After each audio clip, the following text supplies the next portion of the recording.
ညီမလေးသူပေးစာများကိုဖြတ်စည်း၍မရသောကုန်ရွှေကုံငွေကုံရာထူးကုံသည်လူပုံလောကအကာမြသည်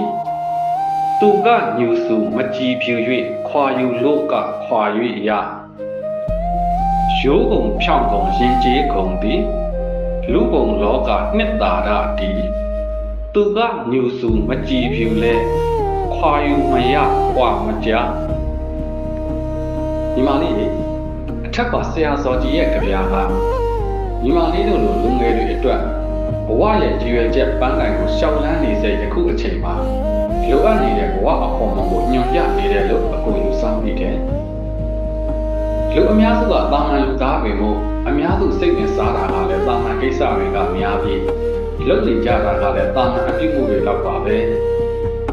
ပညာသင်တဲ့အရွယ်မှာအများနည်းတူစာရဖို့စာအောင်ဖို့ဂုဏ်ဥပါဖို့လောက်ပဲစိတ်ဝင်စားတယ်ပညာကိုတာမန်ပဲသင်ယူကြတယ်လေ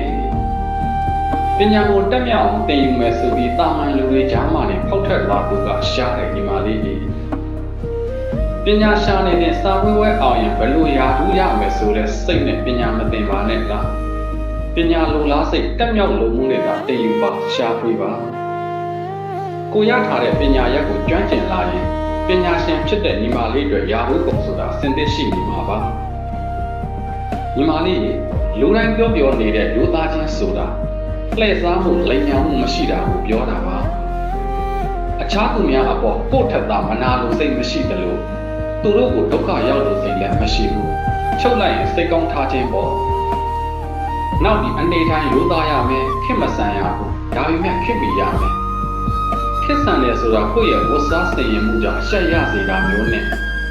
နေတဲ့လိုနေပြီးအကောင့်အစိုးအမားမှန်မသိပဲကိုယ်စိတ်ခင်ရလုပ်နေတာကိုပြောတာပါ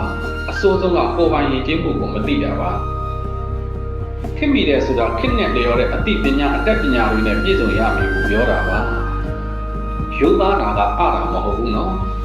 အကိုတို့မြန်မာတွေအားခဲ့လို့ခင်အမြင်မရှိခဲ့လို့တစ်ခါအမောင်ချခံရပြီးပြီအယုံလွယ်လူလည်းခံခဲ့ရတာတွေများနေပါပြီညီမလေးတို့လက်ထက်မှာအကာကိုဖယ်ရှားပြီးအနှစ်ကိုသာရှာဖွေကြပါမအပ်ပါနဲ့အယုံမလွယ်ပါနဲ့လို့အကိုကတိုက်တွန်းကြံပါလေအဆုံးထိနားထောင်ပေးလို့အားလုံးကိုကျေးဇူးတင်ပါတယ်